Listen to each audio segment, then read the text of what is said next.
What is going on, guys? We're back at again with another Rob's Deck of the Month. This 2-for-1 special, 2-for-1 for November.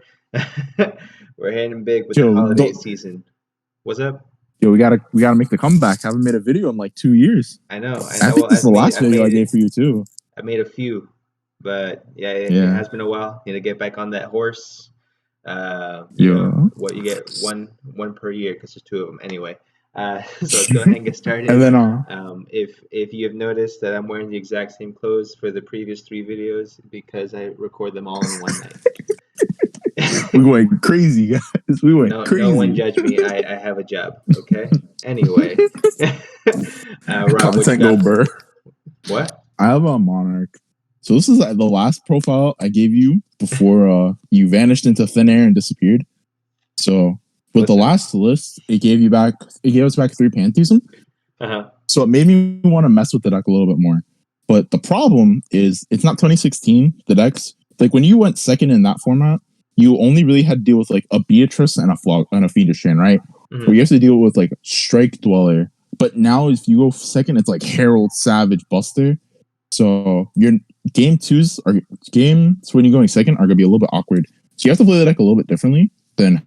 So I'm bringing Monarch mainly because like the deck is a lot different from when 2016. In 2016, the scariest stuff going second was like Beatrice, Fiendish Chain, or Dweller Strike, or like a Farm Girl with or Tin Can with like 2 traps. But now going second, it's like Herald, Savage, Buster. Well, if they're ripping cards from your hand, so you have to build the deck in a different way where you're not reliant on your Idea Eidos push.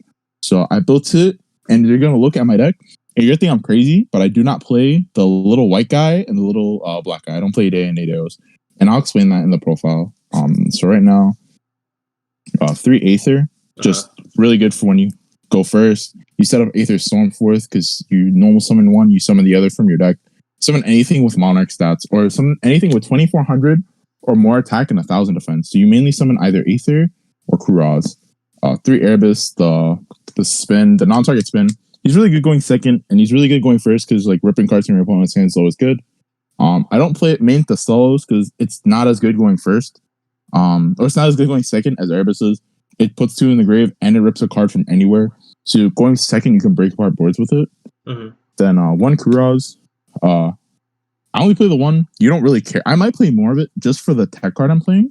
But you don't really want to summon it off Aether as a disruption anymore. Because giving your opponent 2 cards and destroying 2 of their cards just doesn't matter anymore. Like, they'll kill you. Like, they'll literally just draw 2 cards and like, cool, you gave me 2 more extenders. And they'll literally just kill you. Even if you have Domain. So I think like Aether Stormforth or like the Fiends are the best way to flood game out right now. But I might play more of this because of the spell card I'm playing, which I'll get to in a second. But yeah, so that's it for the regular. Yeah. That's for the regular Monarchs. And then 3 Venetian.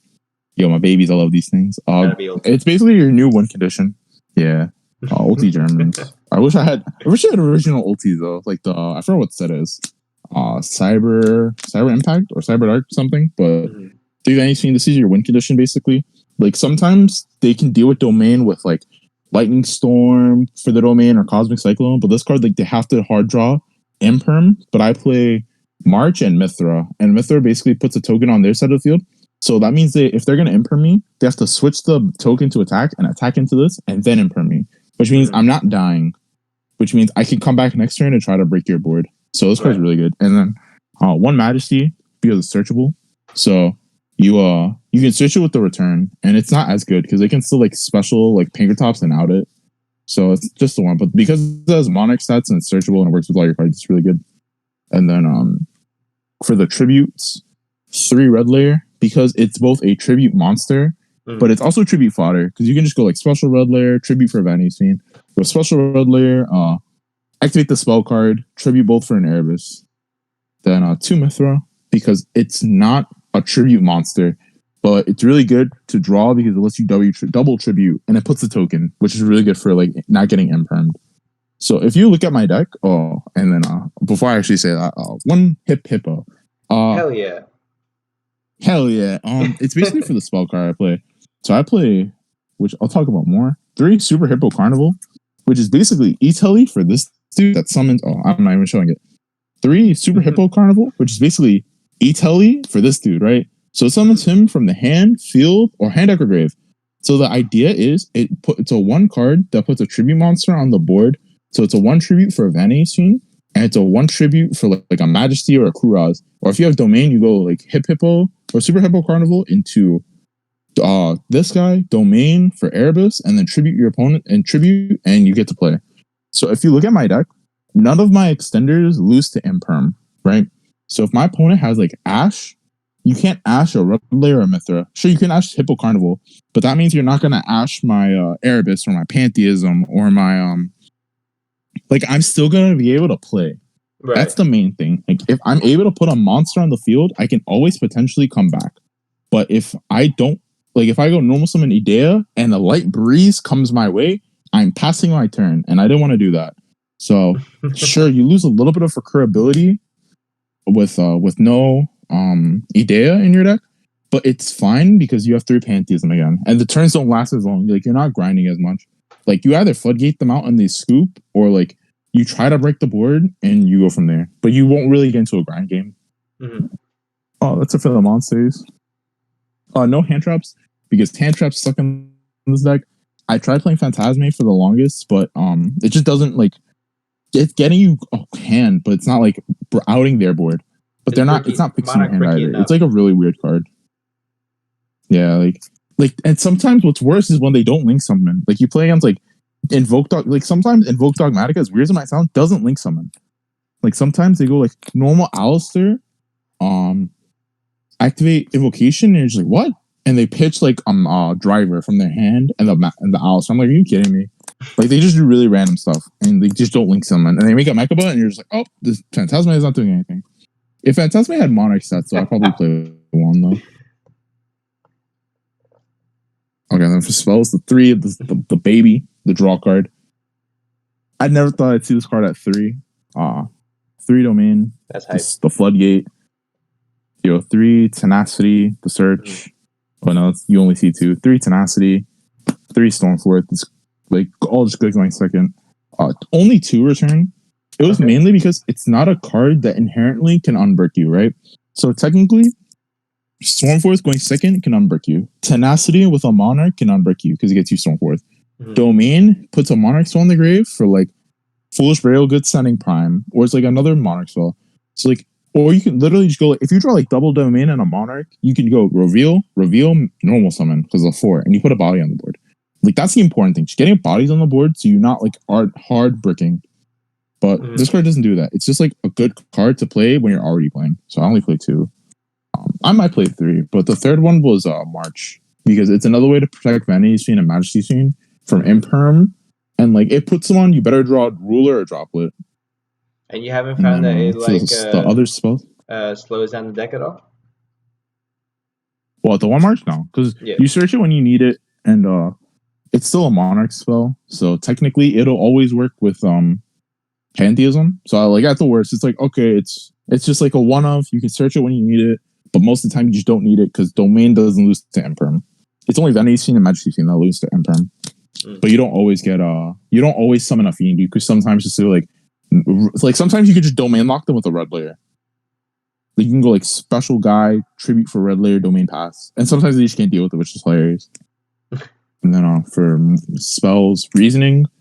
This also warrants playing more Kurazes. I just want to try the one of, because you just put a body on the board and it doesn't matter. And you know Monarch spells in the process, which is good. 1 Foolish Burial Goods. I only think you need the 1 because you're gonna draw. If you draw multiples, it's a brick. Like you just can't do anything with like 2 of these in your hand. But if you play Souls, that was the only other card that I stopped to test, Magician Souls, because there's a level 6 Monarch spellcaster that doesn't do anything, but it's a Monarch. So if you draw it, it's not a brick. So this might slowly become Magician Souls. I have to test it more. And then Upstart just to like draw cards. Then 2 Prime. Again, it's not a card that like inherently unbricks you. A Pan Prime is the nuts though. Like Pan Prime in 2 years, like 4 years later, is still like just broken. But again, it's a card that inherently doesn't unbrick you unless you draw Pantheism. But you don't want to always like be like, oh, I'm gonna draw it with Pantheism, so it's not gonna unbrick me. But usually just send these because you don't like grind as much anymore. So the set effect never really comes up. Right. And weird, I don't have an extra deck. Whoa, that's crazy. Some tokens. I always got some fire tokens. Hey, the hippo and tokens. Then for the side, yeah. I wish there was like 4 of them, but there's only 3 tokens. I was like, I spent so long trying to find 4 of these. I was like, bruh, please tell me there's 4. And there's only like 3. Yeah. So then for the side I'm still testing, but for the most part, 3 in Nibiru. There you go. 3 Nibiru. It's really good for when you go second. Right. It's already going first. 3 Gamma. It's the same theory with like Noble, where you have some spell cards that you can draw, or you can draw as your 6th, and you can just go Gamma. And then also gives you another tribute monster and driver, so it's not too bad. Then Dastalos for when you go first, and you just like rip the best cards from the hand. And Double Majesty for when you play against the decks, it's good against. Like if you play against like Dragon Link or Ultigeist, like this card's just a blowout. Then 3 Twin for when you go second, 1 Red Reboot to kill them, and then 1 Escalation. Now this isn't as good in this list, but the theory is when you open up Stoneforth a level 6 and you need to tribute, but you don't have tribute fodder, so you just go Escalation, Stoneforth, pass, and then you go like they'll commit to the board, like they'll commit 2 monsters, and you go activate Stoneforth, chain Escalation, tribute your other guy for Vantage Fiend, and because you have a monster on the board, you can't imperm me. So, like that was the theory, but I might cut this for a Duster because you have like 5 blowout cards against Trap. What scenario would you actually side that in? This whenever you go first, it was better. It was better in the other list that play Idea and Eidos, because if those got hand trapped, you can just go set this and pass. But in the list that doesn't play it, your tribute for monsters are always proactive. This card isn't that good, so I'm probably just gonna cut it for Duster. But if I do that, I might try to fit in the main. And there's no Erupt, because as much as I preach about that card, it's another setup card that requires a lot of setup. Like it's another card that you have to be playing the game for it to be good. When you could just be playing cards that are just like generically good. Like technically you could play there can only be 1 in this deck, which I didn't notice until like 2 weeks ago. Because I was looking at it, it's like all the guys, like all of them are different attributes, right? So like Aether is a fairy that can summon a zombie or a warrior. The warrior, Red Lay is a warrior, so it can summon anything but Kuraz. The fiends are fiends, so any of your tribute wants to summon it. So it's like this deck there can only be 1, which is good in every scenario. But a card like Erupt is only good when you're already playing the game. It's not good to draw right second. So yeah, that's the November deck of the month part 2. Part 2. 2 for 1 special November. Part 2. Electric Boogaloo. Plot twist. There's a 3rd one coming up, guys. No, I'm joking. Unless. Well, maybe post the Phantom Rage, right? Yeah. We could probably. I definitely have an idea for something though. Yeah. Maybe some. But we're gonna keep you guys in the dark on that. Huh? Maybe some virtual worlds, some datascapes. Yo, datascape. There's so many fraud decks I completely forgot about. I completely forgot about like virtual world and datascape. I just been looking at Zoo and Phantomites and Prankids. That's pretty much what we should focus on. I think the datascape and mutants are cute, and they will forever be loved in your boxes at home, not to be played in the actual local until they get their proper support. But until they get more support for sure. For sure.